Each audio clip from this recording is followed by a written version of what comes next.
Mindanao. Ito ay sina Putri Kulintangan at Dato Abdul. Si Putri Kulintangan ay ang kaisa-isang anak ni Papa Ali. Pagkalipas ng ilang buwan ay biglang nagkasaluong ng landas ang Pinata at Dalagita na sina Abdul at Putri Kulintangan. Sa isang selebrasyon ay hindi na mapakali si Dato Abdul kay Putri Kulintangan. Kahit saan man ito magpunta ay sinusundan ito ng binatang si Dato Abdul. Sa hindi inaasahan ay nahulog agad ang loob ni Dato Abdul kay Putri Kulintangan.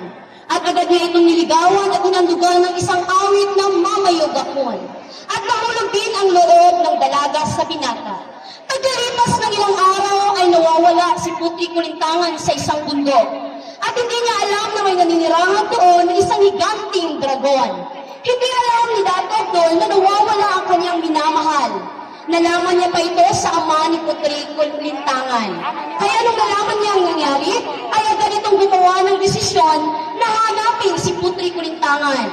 At ipinangako ng ama ng dalaga kay Dato Abdul na kapag kanya itong makita ay papakasal niya ito sa kanya. Kung kaya't gumawa si Dato Abdul ng hakbang para hanapin ang nawawalang anak ni Papa Ali na si Putri Kulintangan. Sa ilang araw ng paglalakbay ni Dato Abdul sa bundok, hindi niya inalintana ang pagod at gutom. Mahanap lamang ang kanyang minamahal. Hanggang sa makita niya ang higanting dragon at matagpuan niya si Putri Kulintangan na nandoon pala at bihag ng isang higanting dragon. Kung kaya sa walang pag-aalinlangan, kanya itong nilabanan at pinaslang. At nailigtas ni Dato Abdul si Kulintangan. Sa kabila ng lahat ng mga pangyayari, hindi lubos maisip ni Dato Abdul na kanya itong nalagpasan at inaya ang mga pagsubok. At inuwi niya si Putri Kulintangan sa ama nito. Tinupad naman ng ama ni Putri Kulintangan na si Papa Ali ang pangako nito kay Dato Abdul. Sila ay pinag-isang dibdib at binagyan ng napakaingrandeng selebrasyon. Pagkalipas ng ilang buwan, sila ay bumuo ng maganda at mapayapang pamilya. Ngayon ay sabay-sabay nating tunghayan ang Dinari Golden National High School sa kanilang interpretasyon ng pag-ibig ni Dato Abdul at Putri Kulintangan.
Siringan, o garing ang ko na di ka tumbang